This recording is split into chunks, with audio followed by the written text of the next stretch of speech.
Welcome to the Tudor Dixon Podcast. I'm Tudor Dixon, and it's great to have you tuning in today because I am excited to be reunited with one of the many incredible people I met on the campaign trail in the state of Michigan. Ian Murphy is the owner of the Iron Pig Smokehouse in Gaylord, Michigan, and one of the fighters against the lockdowns that Gretchen Whitmer had in the state, a really serious fighter, and you got kind of in trouble for that. So you're one of the bold people in the state, and I think you're I would say you're being vindicated right now, but welcome to the program.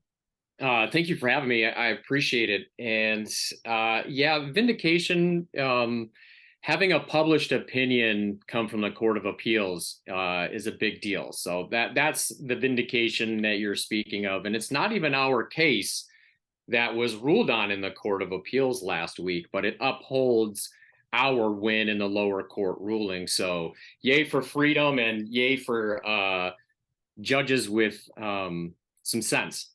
Well, so for folks that are outside of the state of Michigan, they may not know that Michigan had the longest restaurant lockdown of any state in the United States. I think it was a full 8 months when you put it all together that restaurants were locked down. We were locked down from March until June. There was a small time that it was open, then the holidays again. And then I think it was almost through the next March again, right? That the restaurants were locked down.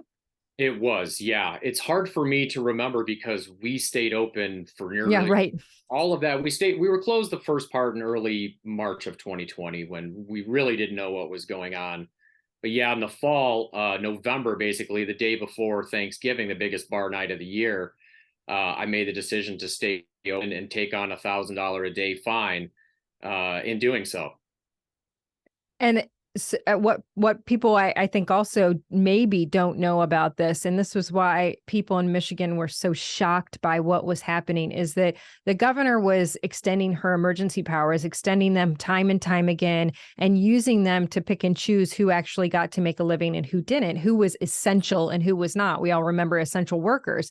And so she was told, she was slapped on the wrist, I mean, essentially, and these powers were taken away by the Michigan Supreme Court because the people stood up and said, this is outrageous. You cannot keep us from making a living. And so most of the businesses at that point were able to reopen when she was told, you no longer have these executive powers, which she kept telling people, the Republicans are making it so that I can't keep people safe. Obviously, you were able to stay open and people were safe. And that was the real kicker, was she then somehow decided to transfer her executive powers over to the Department of Health and Human Services, who then came in and shut the restaurants down. Isn't that right?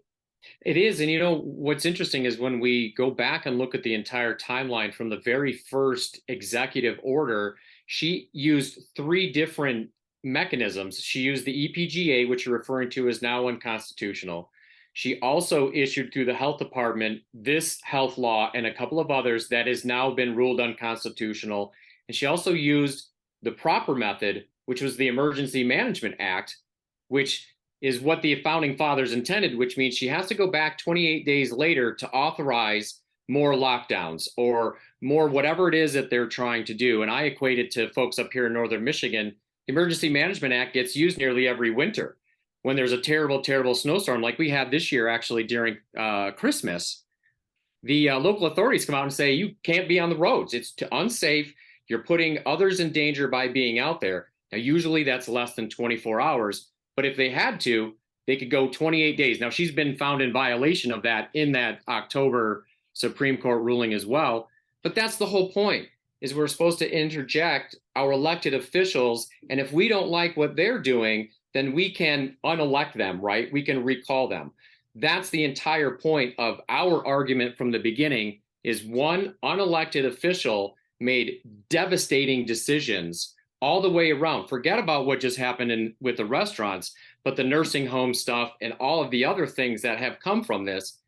This health law 2253 that the Court of Appeals published last week as an unconstitutional ruling now undoes all of that. So there is now a look at everything that health law was used for. MIOSHA, the Liquor Commission, the schools used it to put masks on the kids in the fall of August of 2021. 3 days before school, right here in Gaylord, the local health director decided to put masks on the kids we had a meeting here at the Iron Pig because we were going through some of that battle. And out of that came another lawsuit, Let Them Breathe, versus our local health department here. That was just struck down in the Court of Appeals nearly the exact same day that this ruling came out. And the courts there said it was moot because the mandates had been rescinded and there is no longer a COVID-19 emergency. And they feel like if it does happen again, well, you can just bring your lawsuit back, is basically what the Court of Appeals said. So outrageous. It is outrageous. And it's sort of activist judges, if you will, kind of doing these things. So on one hand, we had a really nice win in the Court of Appeals, but in the other hand, and they're not the same law, they're different laws.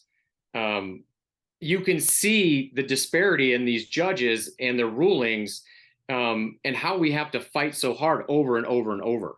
You know, the Democrats are really great at coming out and saying the other side, they have all these organizations that come out and say the other side is bad because of this. And then they build themselves up on their platforms and running. I think in my position, running against her, we did not have those groups that came out and attacked for all of these things that Gretchen Whitmer had done. And I think it was from the Republican side, such an eye opener that we don't have these nonprofit organizations that are coming out and saying, hey, these are the things that these are the issues that caused you all this harm. And this is the person who supported all these issues. And that's something that I think right now is critical because we are seeing multiple puff pieces written on Gretchen Whitmer. We see it in the Atlantic. We see it in Politico. We see it in Vanity Fair. She got a big puff piece and all the Democrats are saying, we really wish that she could be our president. I mean, how devastating is it that this is a woman who time and time again has had the Supreme Court come down and say, actually, what you did was unconstitutional. Essentially, you are breaking the law to the highest extent as governor, and you don't care. And she didn't care because she knew it. And then she went around and tried to figure out a way to continue to do it. It very much reminds me of Joe Biden right now, knowing that he could not provide loan forgiveness to students. And then conveniently getting the Supreme Court ruling right as we're going into election time again, so he can campaign on that again. Don't worry, folks. I'm going to find a way. I'll do it illegally again. What do you think when you see these puff pieces on Gretchen Whitmer and people saying she's got to be the one? We got to make sure that Joe goes out to the nursing home and we put Whitmer in. You know, short memories. Yeah. To put it that succinctly, with regards to the last race here in Michigan, and well, across the country, honestly, I think there were some issues that overshadowed what should have been the main conversation with regards to reelecting Whitmer.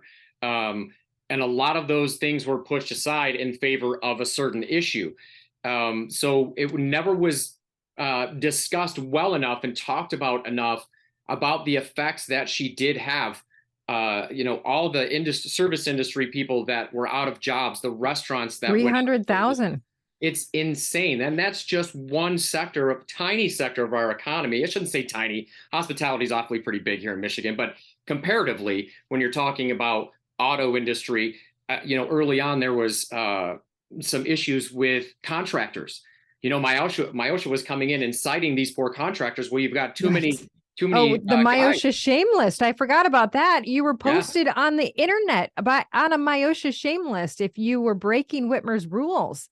Yeah, I met a gentleman yesterday here in the restaurant. He came down to our prep kitchen where our studio actually is, and he's a firefighter from Ann Arbor who basically was fired for not getting a vaccination and because he didn't receive a religious exemption. So he's got an ongoing lawsuit. I mean, these are the people that are supposed to be protecting us, and they want to boot them out the door. I mean, it's so counterintuitive.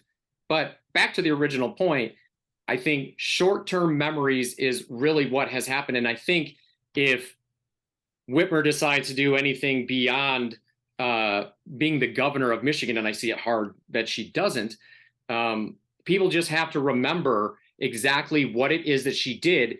And it goes back to basic civics, right? Right. Three separate but equal branches of government. And this is what we talk about in our podcast a lot is there is now a fourth branch of government, which we call the administrative state. That's what has happened here in Michigan is the executive has created I think they're 2 agencies short of their constitutional max for executive branch agencies. The Liquor Commission, MIOSHA, Those Michigan people that Department. live past term limits that you cannot touch. Yes. Mm-hmm.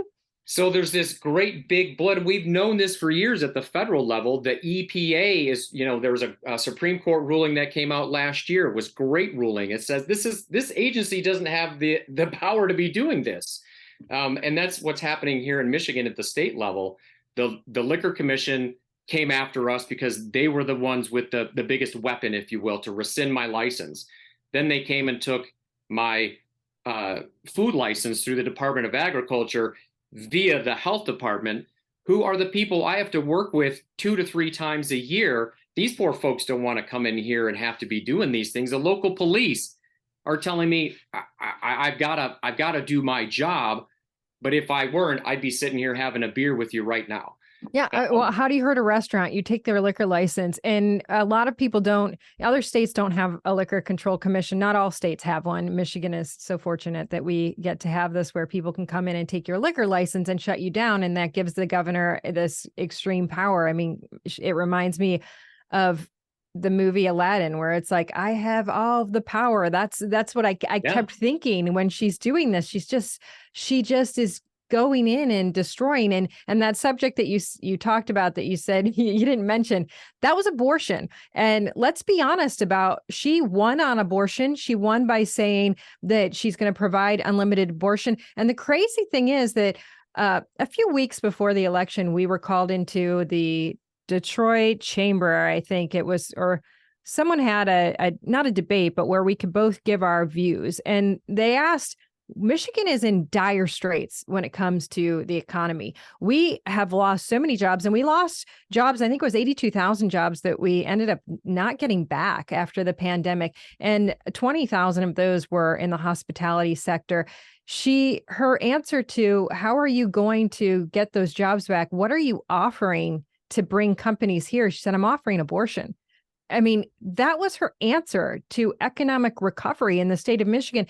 I find it interesting because we're just finding out in the last week that that was her big plan, was LGBTQ rights and abortion.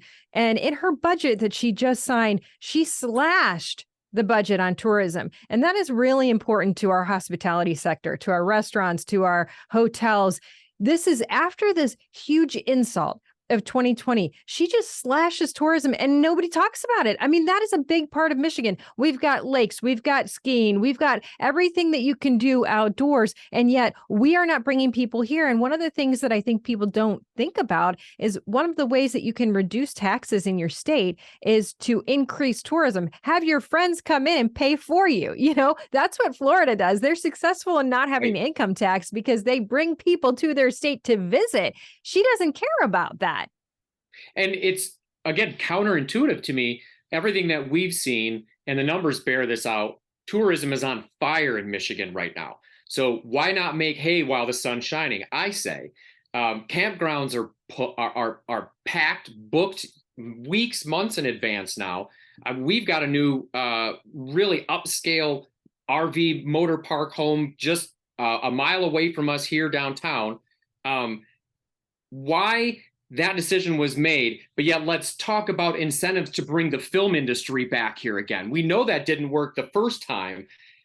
Why are you trying these things that didn't work, but yet incentivizing the things and the reasons why people do come to Michigan? And there is so much money that is being spent. My family is in the action motor sales business, right? RVs, sports cars, boats, all kinds of things. This is what especially our little community here in northern Michigan is completely built on. Our economy and our population quadruples at least in the summertime right now. So let's be honest, she's kind of ignoring those of us up north here. Well, she's the chief executive of the state, and she has no idea, no business sense whatsoever. And so the state is just crumbling. If you look at from the time she took office to today, the state was 11th in the country for economic outlook. We're 36th today. She touts a budget in education that is the highest budget we've ever seen in the history of the state of Michigan. And she has touted that every year. So she's increased for 5 years now. She has increased the education budget in the state of Michigan. And we are in the bottom 10 in the country for education. And if you are a Black student in the state of Michigan, you are very unlikely to know how to read, because the reading proficiency and math proficiency went from being in the bottom 10 to the bottom 5 under Gretchen Whitmer. And yet somehow she's continuing to get people to believe that she cares for people, but she really has not done anything in the state of Michigan that cares for people. But you told me an interesting story about schools in Gaylord, because I think what people need to understand is you're a small, tight-knit northern Michigan community that cares about your students and wants to see the best opportunity for kids. But something kind of messed up is happening in your elementary school. So, as part of this whole thing that we've gone through and my experience with media, we started, an ancillary podcast to try and tell stories, an hour story, the full narrative. In doing so, we kind of have some interesting information start to infiltrate our way. And my wife and I don't have kids in our school system here. We don't have kids, period. But I do pay taxes here, so I do fund our schools. Well, it came to my attention sometime in June, early June, that there was an open position that was being filled for I believe our North Ohio Elementary for a paraprofessional in the kindergarten. And some candidates were put forward, and they hired a trans woman to work at the North Ohio as a paraprofessional. A couple of the school board members objected to the hiring of this person. Her name is Misha. I do not know her. She could be a wonderful person. I don't know. The real question is, what I am hearing is this individual may not be qualified for this position and has a very sketchy work history. That work history and that CV was hidden from some of the school board members, or they weren't given all of the information in order to make an informed decision. Now, they did hire Misha here in Gaylord, but upon hearing this, again, you said a tight-knit small community, a lot of parents reached out and said, what the heck is going on here? We do have a new superintendent here in Gaylord. He is from the downstate area.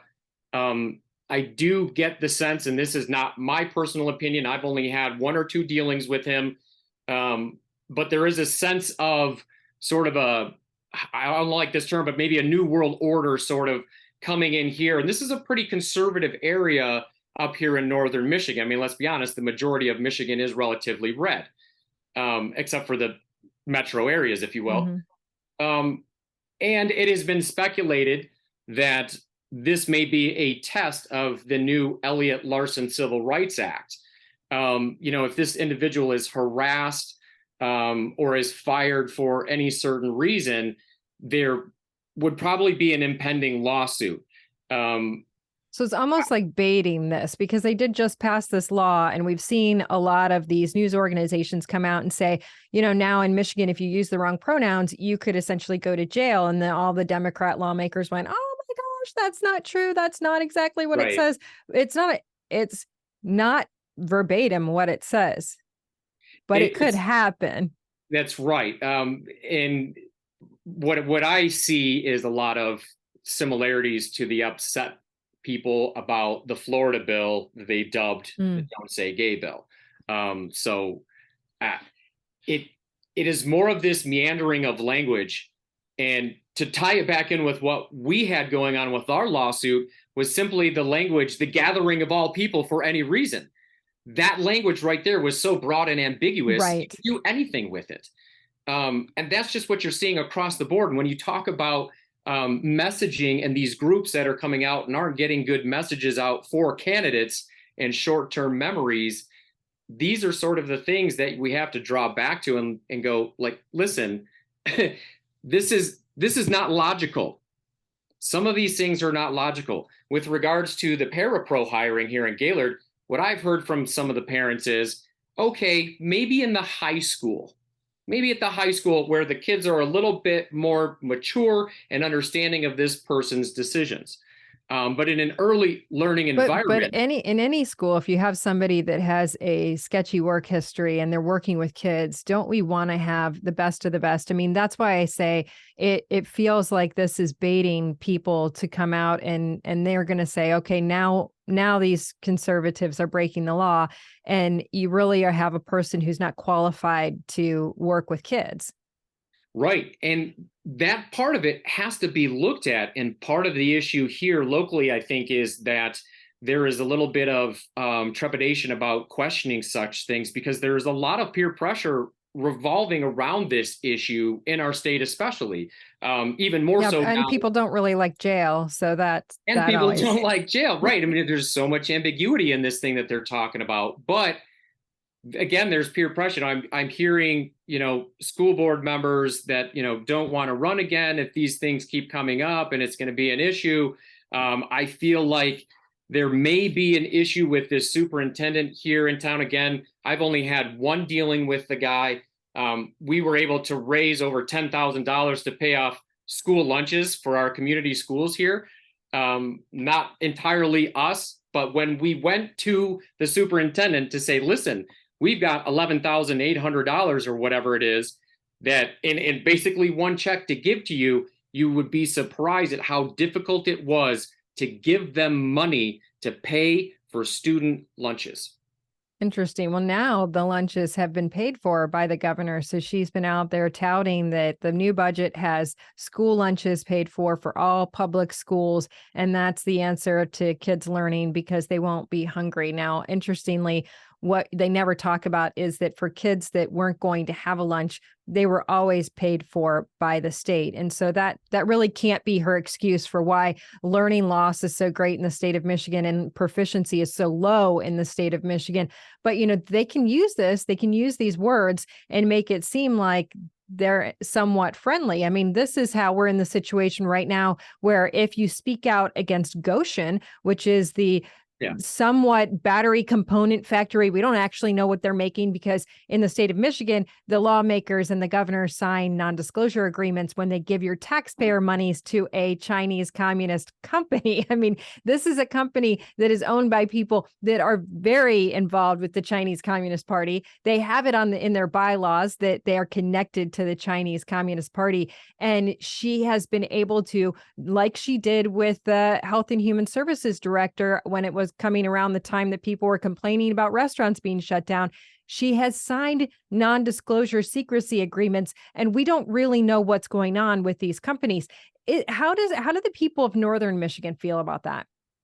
I've been following the Goshen issue a lot. I take issue with the entirety idea of batteries are the future, electric vehicles are the future, but that's for another discussion. So I don't even think that the taxpayers should be paying for it to begin with. And I think it's a faulty investment all the way around, whether it's a private or a public-private dual investment. I don't think it's good. There's some environmental issues that I take issue with, and that's what we're seeing up here up north.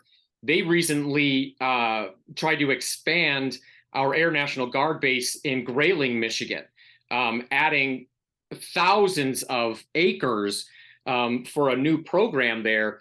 Well, there's an ongoing issue with PFAS in around the current base as it is, and we're having issues getting that remediated. So then we're going to talk about expanding their footprint.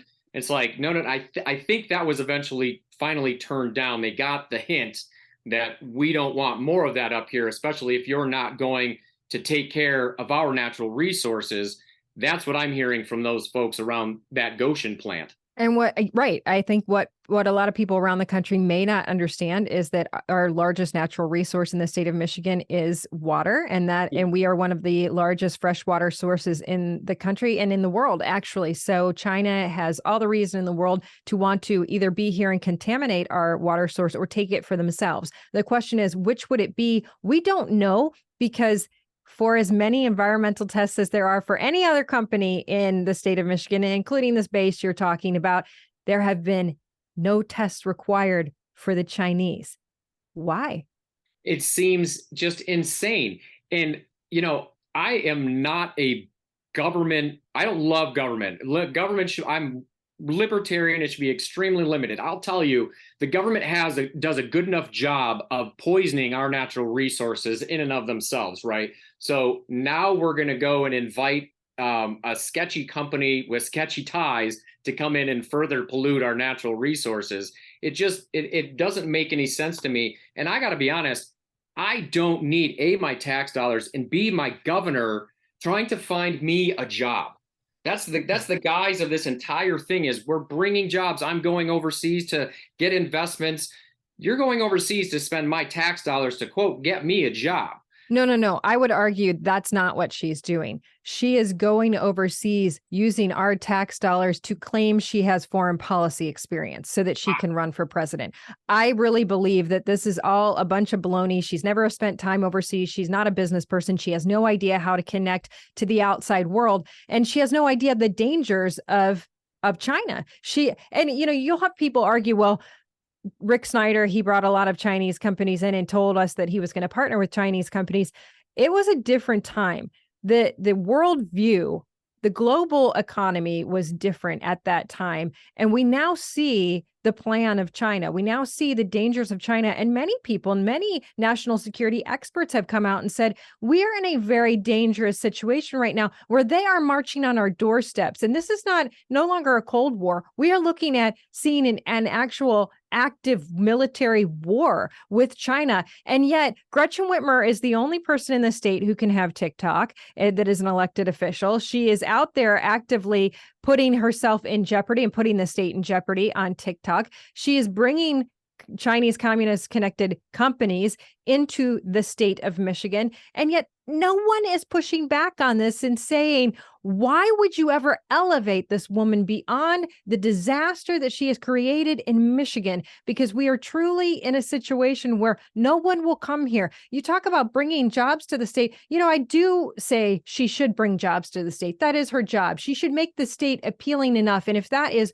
working with the energy companies to say, hey, get it together and stop having the highest energy prices in the entire country. Hey, how about we don't have an entire week in the middle of winter where we have no electricity whatsoever? I mean, how would these people drive their cars? They can't even heat their homes or turn their lights on.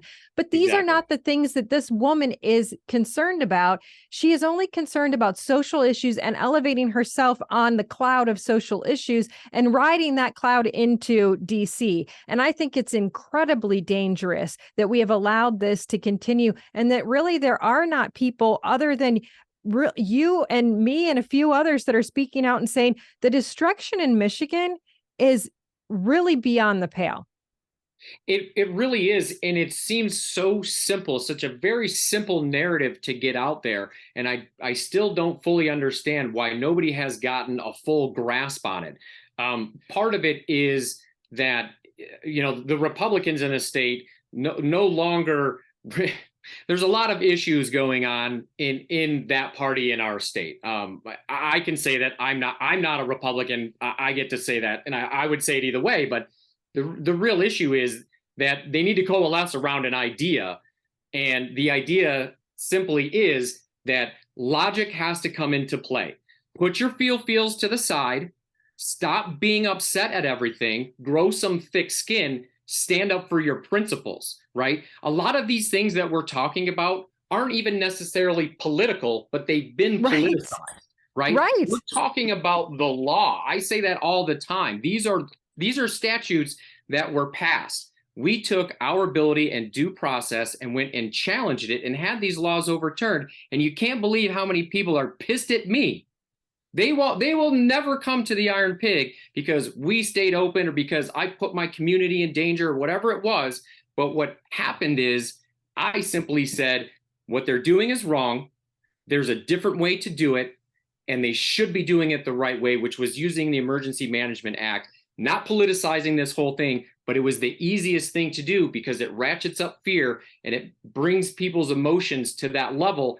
And you start giving people a permission slip to treat people a certain way because you're not doing what I'm doing. I'm a better person than you because I'm protecting my community and you aren't. But community is an interesting word there because there is something to be said for having a community. And when I came to the Iron Pig, which is really on Main Street downtown, and that main street in your downtown, I think you said it had 5 restaurants before the pandemic, and then you were the last one standing. Yeah. So everybody closed. We had the restaurant across the street that does breakfast. She opened for a day. The health department came in, served her with the exact same cease and desist and $1,000 a day potential fine. But thankfully, we've had, I believe, half a dozen restaurants that are no longer existing here in Gaylord. But the property across the street has new life in it.